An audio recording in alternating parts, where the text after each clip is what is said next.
반갑습니다. 세우신 교회 성도 여러분. 대림절 네 번째 주일이자 성탄주일 오신 모든 여러분들 예수 그리스도의 이름으로 환영합니다. 우리 앞뒤 좌우로 함께 인사 나누는데 오늘은 메리 크리스마스 이렇게 한번 해볼까요? 메리 크리스마스 앞뒤 좌우로 한번 그렇게 인사 나누겠습니다. 메리 크리스마스 반갑습니다. 정말 여러분들에게도 목자들이 받았던 큰 기쁨의 좋은 소식들이 많이 들려오기를 바랍니다. 예수 그리스도의 탄생 소식만큼이나 또한 우리에게도 이제 또 큰 기쁨들이 있기를 바라겠습니다. 자, 오늘의 말씀 이제 함께 나누겠습니다. 잠깐 기도하겠습니다. 자비하신 아버지 하나님 은혜를 감사합니다. 이 시간을 주께서 축복하시고 참으로 이제 오래전 우리를 구원하시기 위해 하나님께서 보내신 독생자 예수 그리스도의 탄생을 우리가 이제 기념하고 또 축하하는 그런 주일로 지킵니다. 하나님께서 이 시간을 축복하시고 도와주시며 우리를 사랑하시는 그만큼 우리 또한 주님을 사랑하고 또 우리의 모든 삶 가운데 예수 그리스도의 오심의 그 깊은 의미를 잘 깨달아가는 참된 그리스도인들 될 수 있도록 이 시간 축복해 주시옵소서. 이제 말씀 이제 준비한 대로 가오나 하나님께서 함께 하시고 임재하셔서 성령으로 깨우쳐 주시고 우리 가운데 기쁨 넘치는 이 말씀의 시간이 되게 도와 주시옵소서. 감사드리며 예수 그리스도의 이름으로 간절히 기도하옵나이다. 아멘. 네, 반갑습니다 여러분. 이제 말씀을 한번 나누어 보겠습니다. 오늘의 제목은 목자들이 받은 큰 기쁨의 좋은 소식이라는 제목으로 말씀을 준비해 보았습니다. 성탄주일인 만큼. 자, 그런데 왜 하필이면 천사들은 목자들에게 갔을까요? 다른 많은 직업군들이 있고 또 뭐 여러 가지 사람들이 다양한 종류의 사람들이 있었을 텐데 가끔 사람들은 그런 질문을 던지기도 합니다. 왜 하필 목자들이었을까? 일단 큰 기쁨의 이 좋은 소식 예수 그리스도의 탄생에 관한 정보를 가장 먼저 깨닫게 된 사람들은 두 부였죠. 하나는 동방의 박사들이었고 그 사람들은 별을 보고 누군가가 탄생했구나, 위대한 정말 누군가가 탄생했구나 하고서 이제 뭐 완벽하게 이제 모든 정보를 알고 나온 것은 아니지만 이제 예수 그리스도를 경배할 수 있는 탄생하신 예수님을 찾아올 수 있는 기회를 얻었었습니다.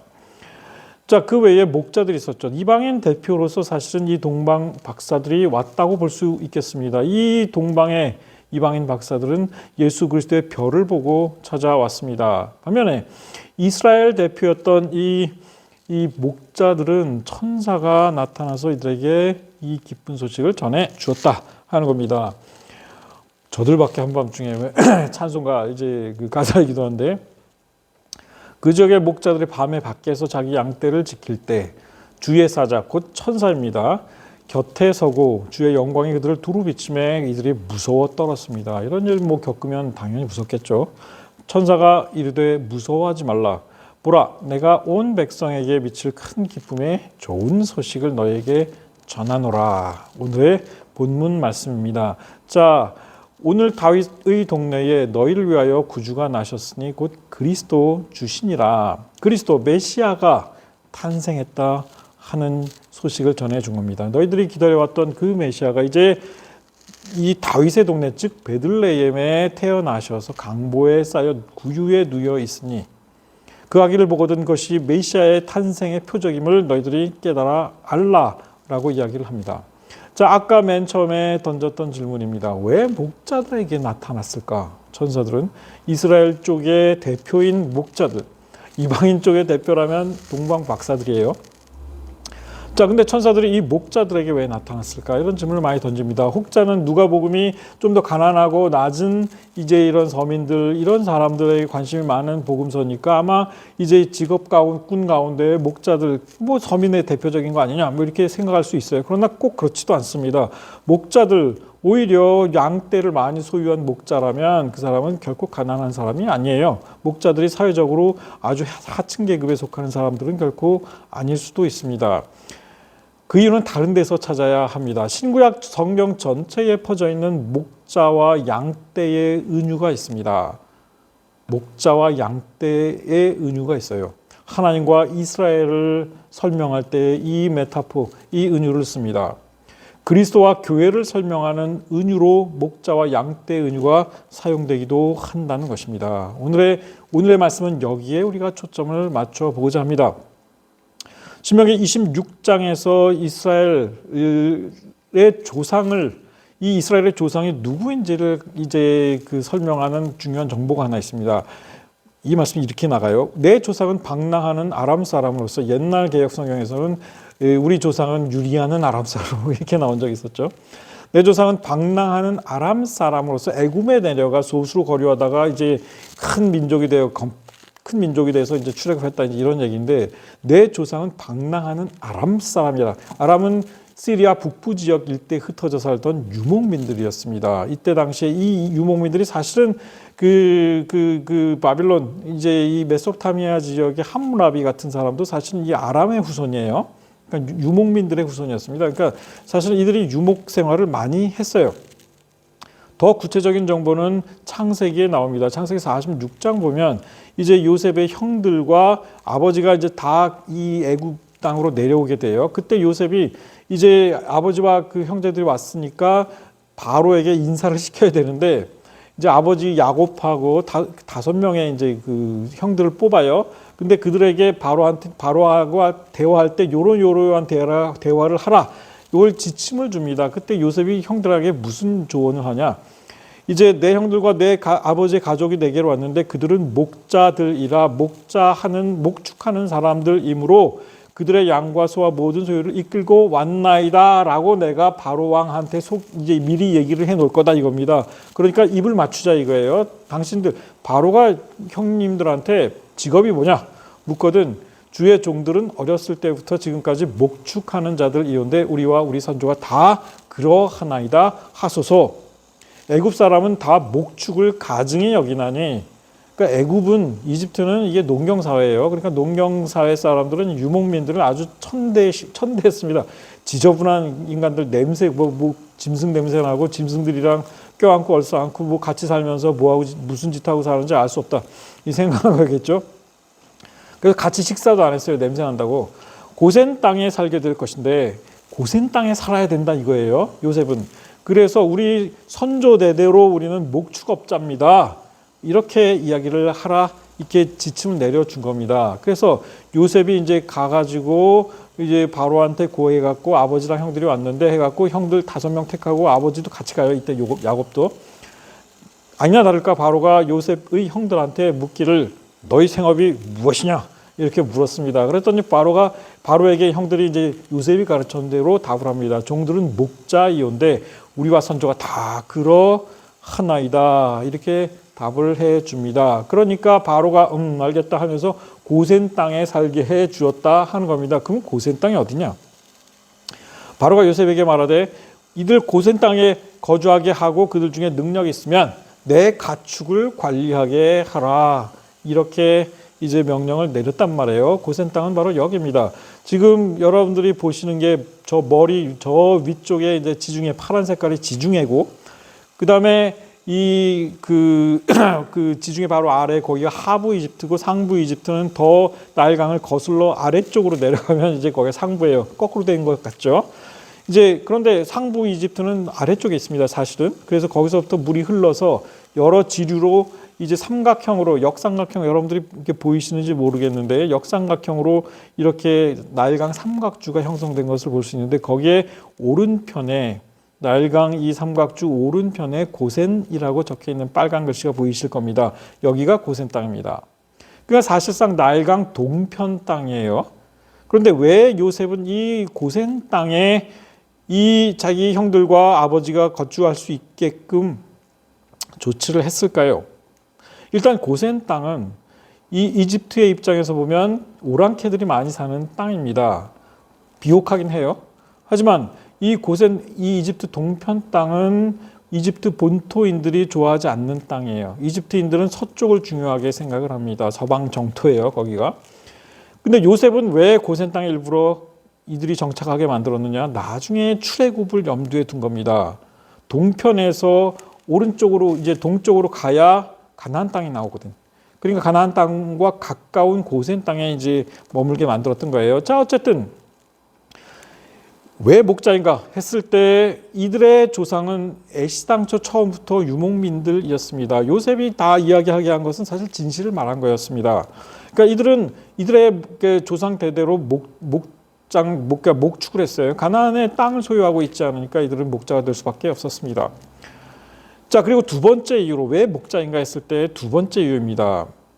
신구약 성경을 통틀어 등장하는 아까 그 은유를 말씀드렸습니다.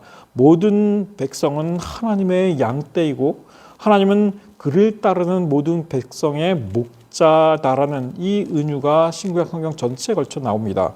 이와 같은 은유는 즉 신은 목자요 백성은 그 양떼다라는 이 은유는 사실 메소포타미아에서도 잘 알려져 있었고 애굽에서도 이제 사용되던 은유였다 하는 겁니다.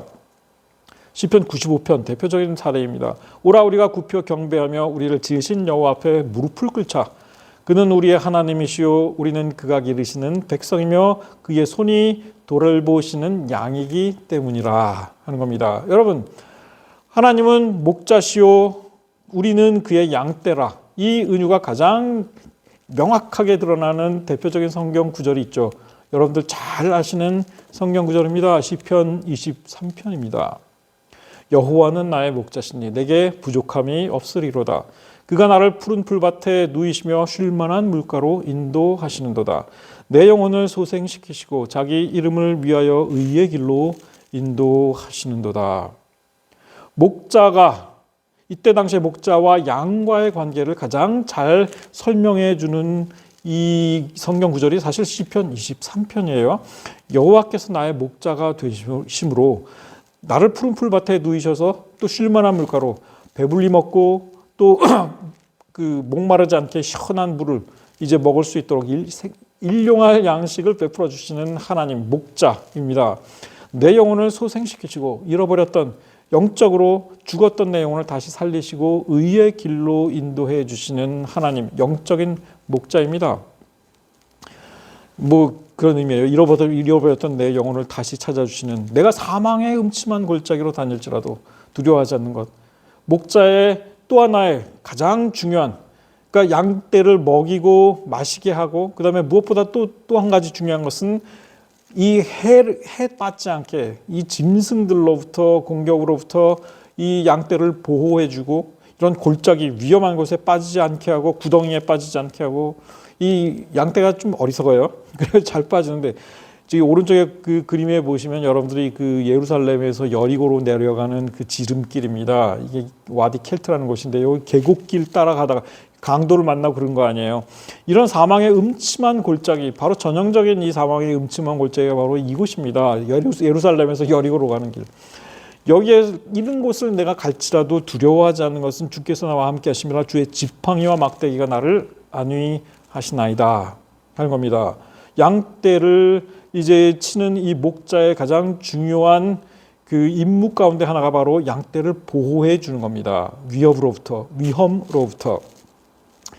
주께서 내 원수의 목전에서 내게 상을 차려주시고 기름을 내 머리에 부으셨나니 내 잔이 넘치나이다. 나를 공격하고 나를 잡아먹고 나를 해하고 싶어하는 내 적, 내 원수의 바로 눈 앞에서 나를 보호해 주시고 오히려 약 올리느라고 내게 큰 한 상, 이거 여기서 상을 차려주신다는 거, 옛날에 상을 베푸시고 하니까 누가 이렇게 상장 주는 거 이거 생각했는데 그거 절대 아니고 이제 잔치상, 먹을 풍성한 상을 차려주신다는 그런 의미입니다.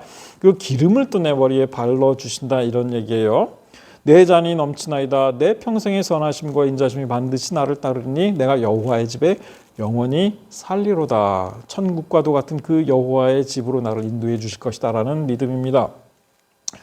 자, 내 원수의 목전에서 상을 베푸시고 기름까지 발라주신다. 여러분 생각해 보세요. 예수님이 이제 그 바리새인 시몬의 집에 그 초대돼서 잔치집에 갔었을 적에 이제 그 거기에 풍습이 그렇잖아요. 그 손님 대접할 때 발 씻을 물도 주고, 그다음에 더 귀한 손님은 머리에다가 이제 기름도 바를 수 있도록 향유 같은 거 뭐 이런 거 그런 게 있습니다. 그런데 이 뭐 시몬은 감람야도 안 줬어요. 근데 머리에 왜 손님한테 이제 머리에 기름을 바르느냐? 여기도 시편 23편에 기름 얘기가 나오는데 이겁니다.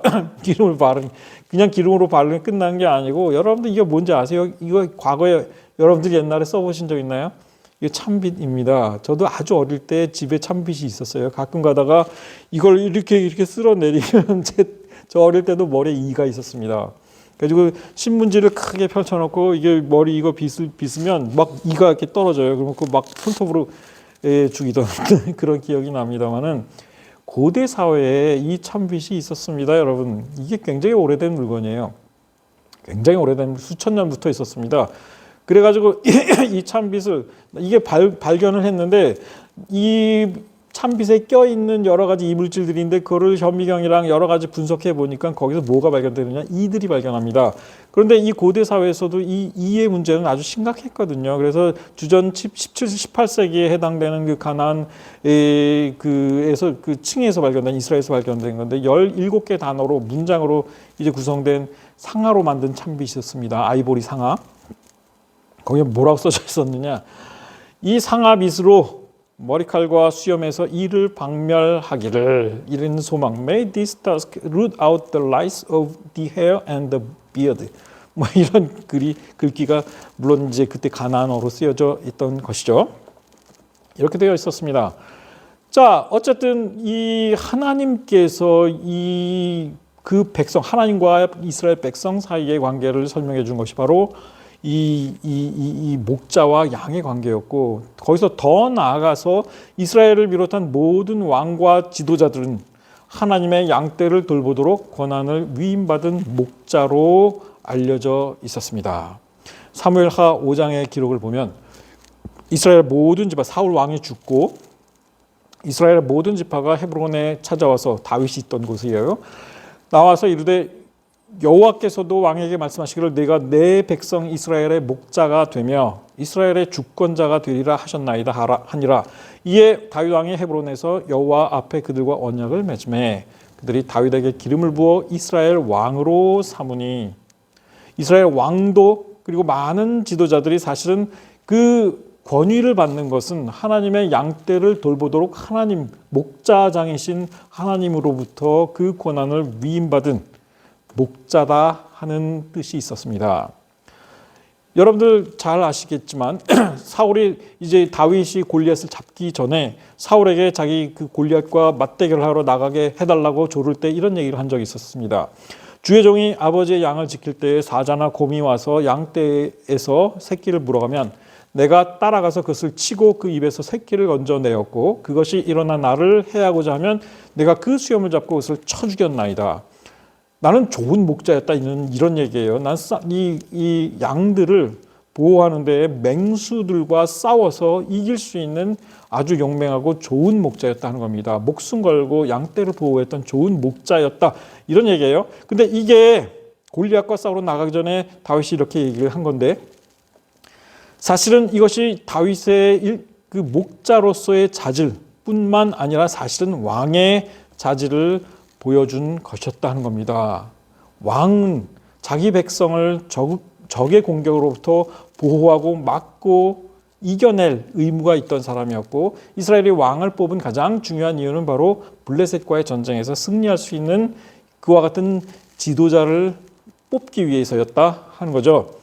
모세 역시 목자로 표현되기도 했습니다. 백성이 옛적 모세의 때를 기억하여 이르되 백성과 양떼의 목자가 바다에서 올라오게 하신 이가 이제 어디 계시냐, 이런 표현이 나와요. 이 바다 이렇게 양쪽 편을 가르고 홍해를 건넜잖아요. 그때 일 얘기하는 겁니다. 이때에 이스라엘 백성과 양떼의 목자, 이게 누굴 가리킵니까? 모세를 가리킵니다. 그들 가운데 성령을 두신 이가 이제 어디 계시냐, 이런 말씀이 나오죠. 자, 예레미야 자기 자신을 가리켜 이렇게 얘기한 적이 있습니다. 나는 목자의 직분에서 물러가지 아니하고 주를 따라 싸우며, 선지자도 목자의 하나였습니다. 하나님께서 그 선지자의 직분을 주신 건 그를 이스라엘 백성들을 영적으로 잘 이끌라 하는 그 이제 직무를 주셨다 하는 겁니다. 그러니까 즉 이스라엘의 모든 지도자들은 왕을 비롯한 모든 영적 지도자, 제사장, 심지어 이제 선지자들까지 다 목자였다 하는 거예요. 심지어는 이방 왕도 하나님의 위임을 받은 좋은 목자가 될 수 있다라는 것이 성경의 이제 그 신학입니다. 고레스에 대하여는 이르기를 내 목자라. 고레스가 누굽니까? 페르시아의 왕이었어요. 어떤 왕이었습니까? 포로로 잡혀왔던 바벨론의 포로로 잡혀왔던 이스라엘 백성들을 예루살렘으로 귀향할 수 있도록, 그래서 거기에 성전을 다시 재건할 수 있도록 해 주었던 왕이 바로 페르시아의 고레스 왕이었다 하는 거죠. 고레스에 대하여 이르기를 내 목자라, 그가 나의 모든 기쁨을 성취하리라. 예루살렘에 대하여는 이르기를 중건되리라 하며 성전에 대하여는 내 기초가 놓여지리라 하는 자니라. 여호와께서 그의 기름 부음을 받은 고레스에게 이같이 말씀하시되, 이렇게 나옵니다. 여호와께서 그의 기름 부음 받은 고레스, 이방 왕에게도 이런 표현이 사용되었습니다. 과거에 여러분들 혹시 이 인물을 아시는지 모르겠는데, 이스라엘의 과거 총리를 여러 차례 지냈던 아리엘 샤론이라는 인물이에요. 총선 때, 그러니까 대선 때죠. 대선 때 그 총리 후보로 이제 나가는데 이제 후보자 뭐 선거용 포스터 많이 붙이잖아요. 그때 그가 사용했던 선거용 포스터, 이런 포스터를 썼습니다. 목자의 모습이죠. 전형적인 이 사람 완전 장군 출신으로 군인 출신이에요. 근데 양을 탁 들고 양한테 키스하면서, 그러니까 정말 어떤 좋은 목자의 이미지로 자기의 어떤 정치 선전 포스터를 만들었다. 이제 총리 후보 이제 포스터를 만든 적이 있었습니다. 여전히 이 왕으로서의 목자 이미지, 지도자로서의 목자 이미지는 여전히 이스라엘에서 통용되고 있는 걸 볼 수 있는 거죠. 자, 양들.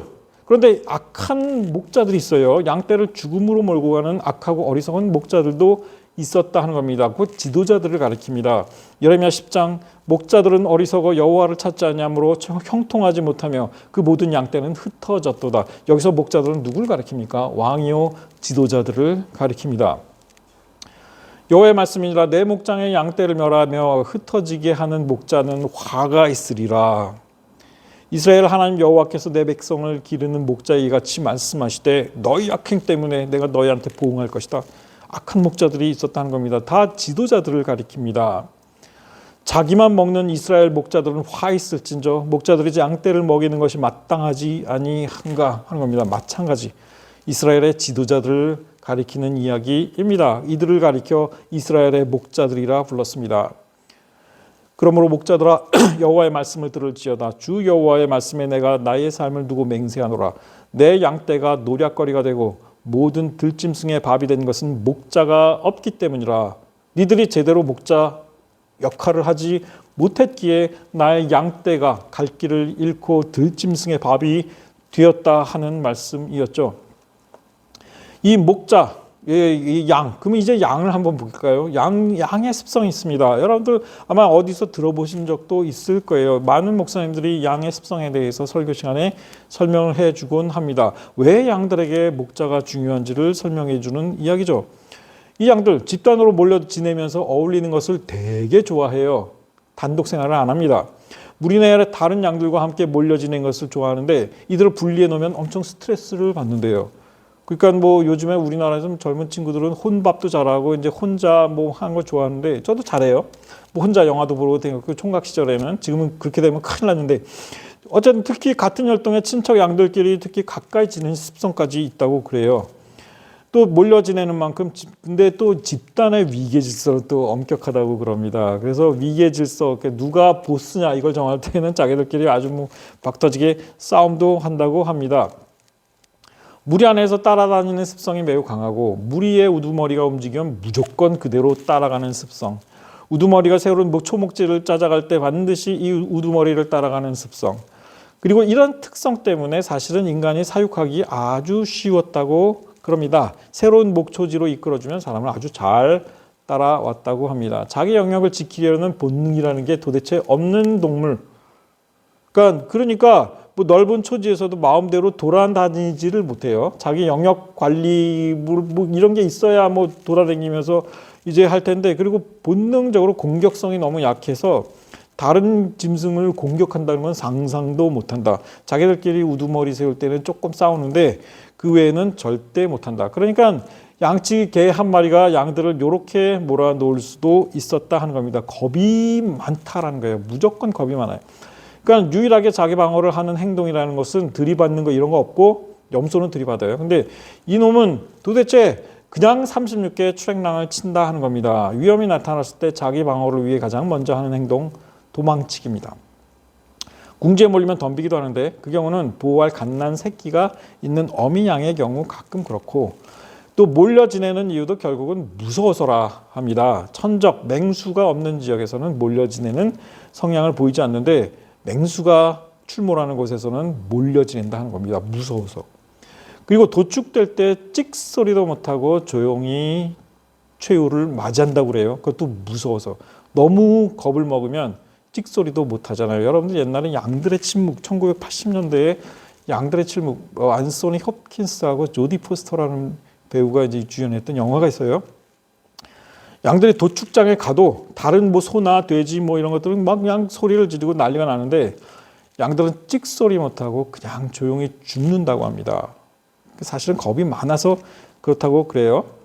자, 이제 목자로 오실 메시아 예수 그리스도에 관한 구약의 예언들을 살펴보겠습니다. 예수 그리스도는 목자였습니다. 여러분 보시겠습니다. 예레미야의 예언을 보세요. 보라, 때가 이르니 내가 다윗에게 한 의로운 가지를 일으킬 것이라. 그가 왕이 되어 지혜롭게 다스리며 세상에서 정의와 공의를 행할 것이며. 이렇게 다윗의 계보에서 메시아가 나올 것을 예언을 했는데 이 메시아에 대하여 예레미야가 뭐라고 표현했는지 보시길 바랍니다.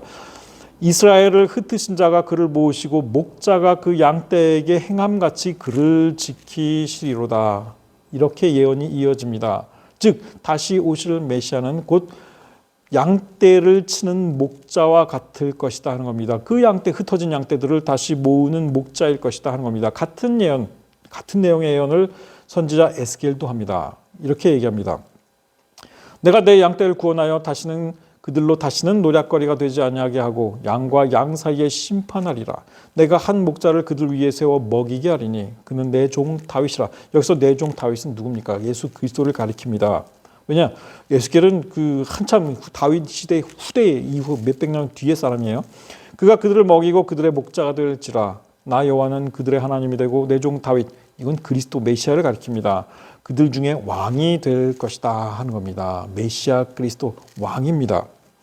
내 종 다윗이 그들의 왕이 되리니 그들 모두에게 한 목자가 있을 것이라. 내 종 다윗이 영원히 그들의 왕이 될 것이다. 전부 메시아 그리스도에 관한 예언입니다.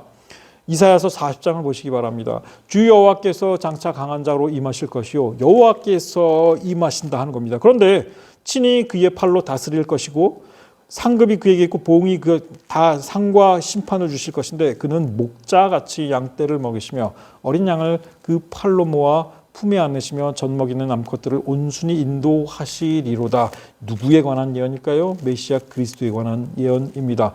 여호와께서 목자로 임하실 것이다 하는 예언인데 이게 사실은 그리스도에 관한 예언이에요. 내가 친히 내 양의 목자가 되어 그것들을 누워있게 할지라. 주 여호와의 말씀이니라.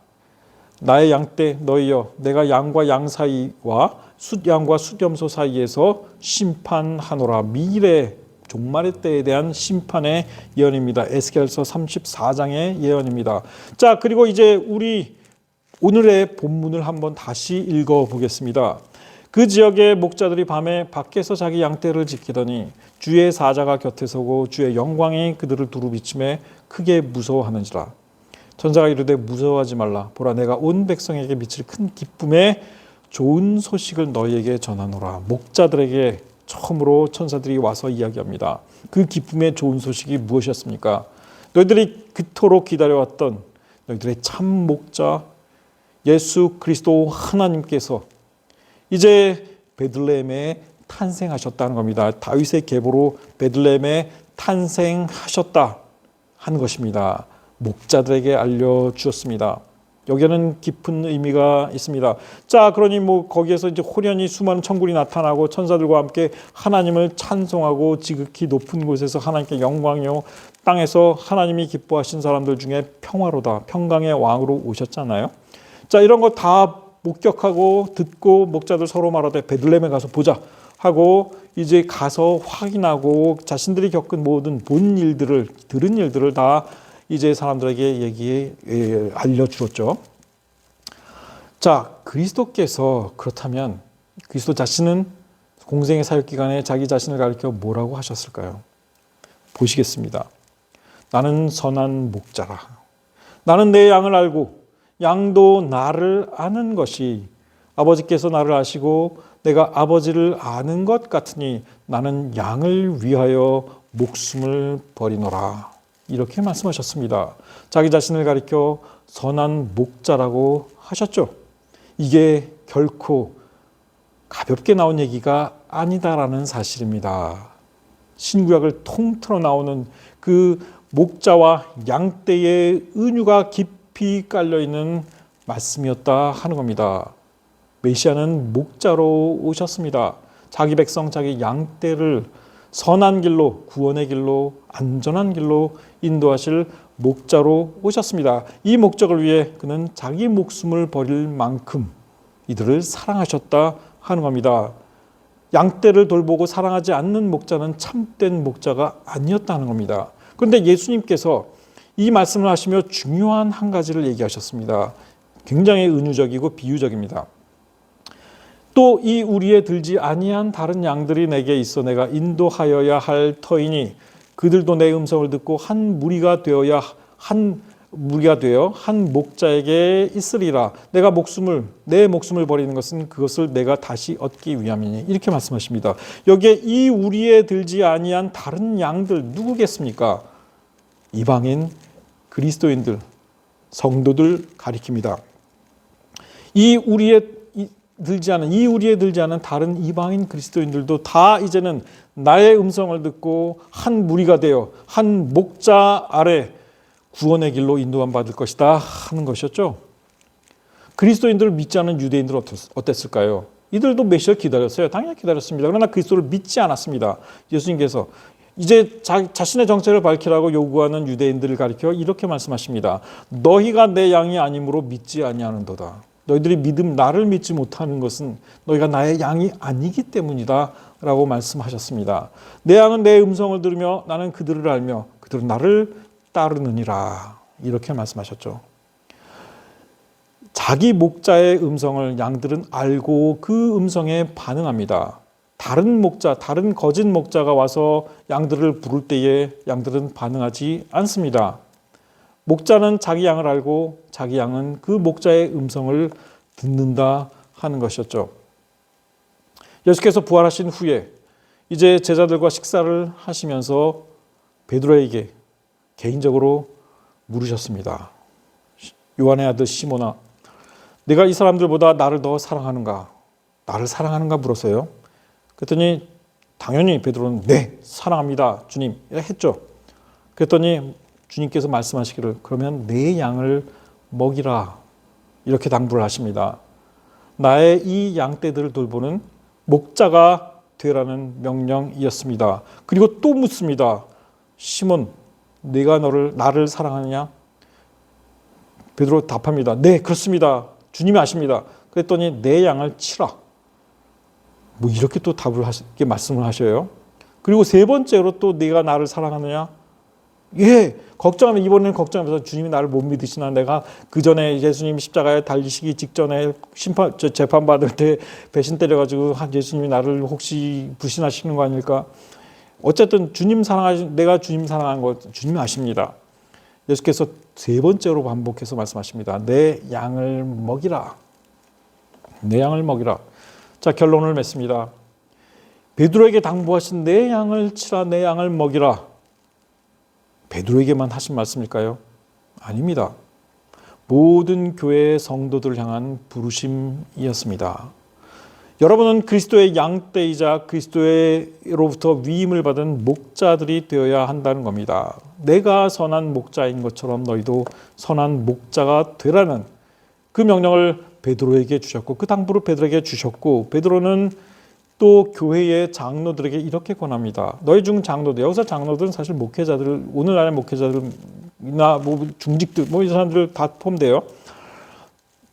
장로들에게 권하노니 나는 함께 장로된 자요 그리스도의 고난의 증인이요 나타난 영광에 참여할 자니라. 너희 중에 있는 하나님의 양무리를 치되. 장로들에게 권하는 얘기입니다. 예수께서 베드로에 권한 것처럼 베드로도 교회의 장로와 중직들에게 이야기를 한 겁니다. 너희 중에 있는 하나님의 양무리를 치되 억지로 하지 말고 하나님의 뜻을 따라 자원함으로 하고 더러운 이득 위하여 하지 말고 기꺼이 하며 맞는 자들에게 주장하는 자세, 막 명령하는 자세로 하지 말고 양무리의 본을 보이라, 이렇게 이야기합니다. 목자로서 앞서가며 양무리에게 본을 보이는 목자가 되라, 이렇게 당부한 거죠. 그러면 목자장이 나타나실 때에, 여기 목자장 누구겠습니까? 예수 그리스도입니다. 시들지 않냐는 영광의 관을 얻으리라. 베드로 다른 곳에서 이렇게 얘기했습니다. 너희도 산돌같이 신령한 집으로 세워지고 예수 그리스도로 말미암아 하나님이 기쁘게 받으실 신령한 제사를 드릴 거룩한 제사장이 되라. 모든 그리스도인들 이제 거룩한 제사장들이라 하는 겁니다. 베드로전서 2장 9절입니다. 너희는 택하신 족속이요 왕같은 제사장들이요 거룩한 나라요 그의 소유가 된 백성이니, 너희는 그의 소유가 된 백성으로서 하나님의 양떼이며 그리스도의 양떼이며 또한 왕같은 제사장들입니다. 이것은 무엇입니까? 목자입니다. 여러분 모두가 여러분들이 속한 곳에서 영적인 목자가 되라, 이렇게 말씀하신 겁니다. 여러분들의 가정, 또 교회에서 섬기는 일에서, 또 여러분들에게 가르치는 어린 심령들이 있습니까? 그들에게 영적으로 선한 목자가 되라고 부르신 것입니다. 그리스도께서 탄생하실 때에 천사들이 목자들을 찾아가 그 소식을 알렸던 것은 예수께서 선한 목자로 오시기 때문이었습니다. 이런 맥락을 여러분들이 이해하시고 참으로 이 성탄절의 깊은 의미 가운데 그리스도께서 당부하신 선한 목자의 그 직분을 감사함으로 겸손히 받으시는, 그리하여 목자장이 나타나실 때 크신 축복과 은혜로 이제 채워주시기를 예수 그리스도의 이름으로 간절히 축원합니다. 기도하겠습니다. 자비하신 아버지 하나님, 늘 감사합니다. 성탄의 주일을 맞이하며 또 보내며 참으로 주께서, 그리스도께서 선한 목자로 오심을 다시 한번 생각해 봅니다. 주님께서 우리에게 당부하신 이제 우리 또한 선한 목자가 되도록 아버지 하나님 인쳐주시고 세워주시고 가르치시고 이끌어주시고 도와주시옵소서. 예수 그리스도의 이름으로 간절히 기도하옵나이다. 아멘.